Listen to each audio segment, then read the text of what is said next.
Hi friend, আজ আমি বানাবো কাতলা মাছের মাথা চচ্চড়ি। মাথাগুলো ভালো করে নুন হলুদ মাখিয়ে আমি কিছুটা তেল দিয়ে আর সামান্য জলে ছিটে দিয়ে গ্যাসটাকে আস্তে করে আমি ঢাকনা চাপা দিয়ে মাছের মাথাগুলো ভাপিয়ে নেবো। একদমই বেশি করে মানে তেল দিয়ে বেশি কড়া করে ভাজবো না, কারণ ভাজা যদি বেশি হয়ে যায় মাছগুলো কিন্তু কাটা আলাদা করা যাবে না। এইদিকে আমি নিয়েছি কিছুটা পেঁয়াজ, টমেটো কুচি, রসুন, আদা বাটা, লঙ্কা গুঁড়ো, হলুদ গুঁড়ো আর লবণ।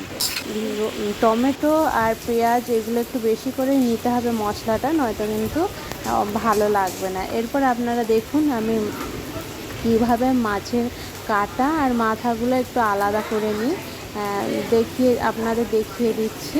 আর এইদিকে আমি এটা ছাড়াতে ছাড়াতে বলে রাখি বন্ধু, যারা আমার চ্যানেলটিকে দেখছেন, আমার নতুন নতুন ভিডিও যেন আপনাদের কাছে পৌঁছে যায়, তার জন্য আপনারা আমার চ্যানেলটিকে অবশ্যই সাবস্ক্রাইব করবেন এবং লাইক করবেন এবং আমার ভিডিওটিকে শেয়ার করবেন, শেয়ার করে আমার পাশে থাকবেন।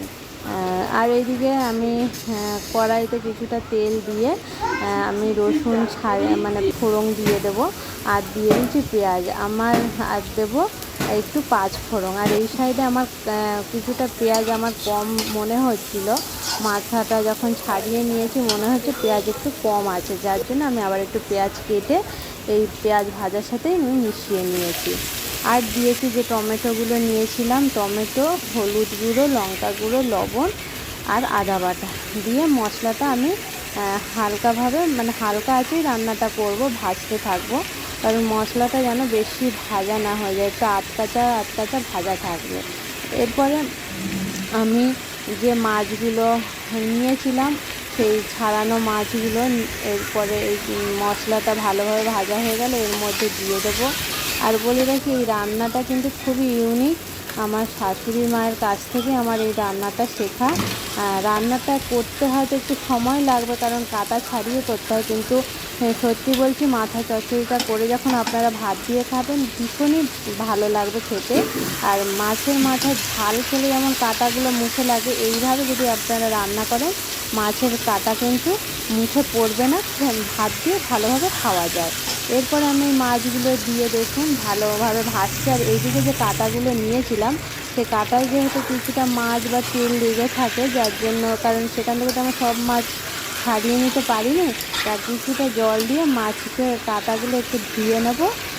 নিয়ে দেখুন এইভাবে অল্প জল দিয়ে ধুয়ে কাঁটাগুলো সরিয়ে এই জলটাই আমি ঝোল হিসাবে দেব, যে মানে মাছটা মশলার সাথে যে একটু কষা কষা হবে, যে একটু গ্রেভি হবে, এই জলটাই আমি তাতে দিয়ে আবার ঢাকনা কিন্তু চাপা দিয়েই আমি রান্নাটা করব, একদম হালকা আঁচে করতে থাকবো। আর মাঝে মাঝে ঢাকনাটা খুলে আমি চচ্চড়িটা একটু নাড়িয়ে চাড়িয়ে দেবো, নয়তো আমার তলা লেগে যেতে পারে।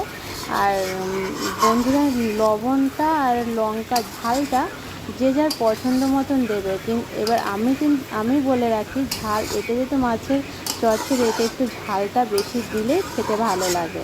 আমি ঢাকনা দিয়ে চাপা দিয়ে মাছের ঝালটা মোটামুটি হয়েই গেছে, দেখুন এইরকম একটু মাখা মাখা থাকবে, বেশ খেতে ভালো লাগবে। আপনারাও বাড়িতে এইভাবে রান্নাটা করে দেখতে পারেন, খেতে কিন্তু খুবই সুন্দর। আর অবশ্যই আমার চ্যানেলটিকে লাইক করবেন, শেয়ার করবেন এবং সাবস্ক্রাইব করে আমার পাশে থাকবেন নতুন ভিডিও পাওয়ার জন্য। ধন্যবাদ।